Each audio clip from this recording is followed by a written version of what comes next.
বৃক্ষরোপণে সাজায় দেশ, সবার আগে বাংলাদেশ, এই প্রতিপাদ্যকে সামনে রেখে যশোরে শুরু হয়েছে সপ্তাহব্যাপী বৃক্ষমেলা। আজ দুপুরে জেলা প্রশাসন ও সামাজিক বন বিভাগের যৌথ আয়োজনে শহরের টাউন হল ময়দানে অনুষ্ঠিত মেলায় প্রধান অতিথি হিসেবে উপস্থিত থেকে বেলুন ও ফেস্টুন উড়িয়ে ও ফিতা কেটে মেলার উদ্বোধন করেন জেলা প্রশাসক মোহাম্মদ আশেক হাসান। এ সময় পুলিশ সুপার সৈয়দ রফিকুল ইসলাম, জেলা বিএনপির সভাপতি অ্যাডভোকেট সাবেরুল হক সাবু, জেলা পরিষদের প্রশাসক দেলোয়ার হোসেন খোকন, বিভাগীয় বন কর্মকর্তা অমিত মণ্ডল সহ বন বিভাগের অন্যান্য কর্মকর্তারা উপস্থিত ছিলেন। উদ্বোধন শেষে অতিথিরা মেলার বিভিন্ন স্টল পরিদর্শন করেন এবং মেলায় আগত দর্শনার্থীদের গাছ রোপণ ও পরিচর্যার আহ্বান জানান।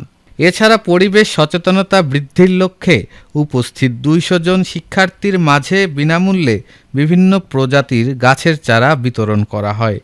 প্রধান অতিথির বক্তব্যে জেলা প্রশাসক মোহাম্মদ আশেক হাসান বলেন, পরিবেশের ভারসাম্য রক্ষা নিশ্চিত করতে গাছ লাগানোর বিকল্প নেই। মাননীয় প্রধানমন্ত্রী আগামী ৫ বছরে ২৫ কোটি গাছ লাগানোর যে মহাপরিকল্পনা ও কর্মসূচি গ্রহণ করেছে, তারই অংশ হিসেবে যশোর জেলায় ১৫ লক্ষ গাছ লাগানো হবে। শুধু ফলের গাছ লাগিয়ে পুষ্টি ও ফলের চাহিদাই পূরণ করা নয়, বরং গাছ লাগানোর পর তা সঠিকভাবে পরিচর্যা করে বড় করে তোলাও আমাদের দায়িত্ব। জেলা প্রশাসন ও সামাজিক বন বিভাগের যৌথ উদ্যোগে এই মেলাতে বিভিন্ন প্রজাতির দেশি বিদেশি গাছের সমারোহ নিয়ে মোট ৩১টি স্টল বসেছে। প্রতিদিন সকাল ৯টা থেকে রাত ৮টা পর্যন্ত মেলা সর্বসাধারণের জন্য উন্মুক্ত থাকবে। মেলা এটা সারা বাংলাদেশে উদযাপিত হচ্ছে। মাননীয় প্রধানমন্ত্রী উদ্বোধন করেছেন, তো আমাদের যশোর জেলাতে একটি সংগত কারণে আমরা 2 দিন পরে শুরু করেছি। এটি 7 দিন ধরে চলবে। আর এই মেলা আমরা আজকে উদ্বোধন করলাম। আমাদের সাথে আছেন সম্মানিত পুলিশ সুপার মহোদয়, প্রশাসক এবং জেলা বিএনপি সেক্রেটারি মহোদয়, সাথে আমাদের সভাপতি মহোদয়, একই সাথে আমাদের জেলা সামাজিক বনায়ন কর্মকর্তা।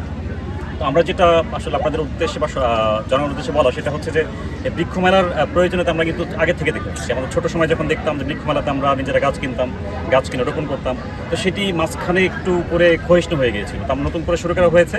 এখন বৃক্ষ মেলাতে শুধুমাত্র আমাদের দেশি গাছ না, আমাদের বিদেশি গাছ থাকবে, বনসাই থাকবে। এখানে দেখেছেন যে একজন স্টলের মালিক, উনি প্রায় ৫০০ শ্বেতচন্দন গাছ, এটা খুবই রেয়ার স্পেসিস বাংলাদেশের জন্য, উনি মাননীয় প্রধানমন্ত্রীর জন্য কিন্তু এটা তৈরি করেছেন, এগুলি রোপণ করবেন।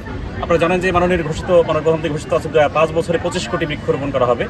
তো তাতে ২৫ কোটি ৫ বছরে, 1 বছরে ৫ কোটি করে আসে। আমাদের যশোরে আমরা আশা করছি যে ১০ থেকে ১৫ লক্ষ গাছ আমরা রোপণ করব এবং সেটি আমাদের যে মাননীয় প্রধানমন্ত্রীর লক্ষ্যমাত্রা আমরা পূরণে সক্ষম হবে ইনশাআল্লাহ।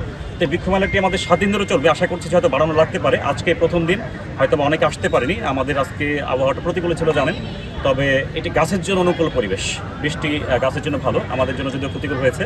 আশা করছি যে আগামী শুক্রবারে আগে যখন আমরা শেষ করব, তার আগে অনেক বেশি স্টল বসবে, অনেক বেশি রেয়ার স্পিসিস আসবে, দেশি এবং বিদেশি অনেক গাছের চারা এখানে পাওয়া যাবে এবং স্বল্প মূল্যে।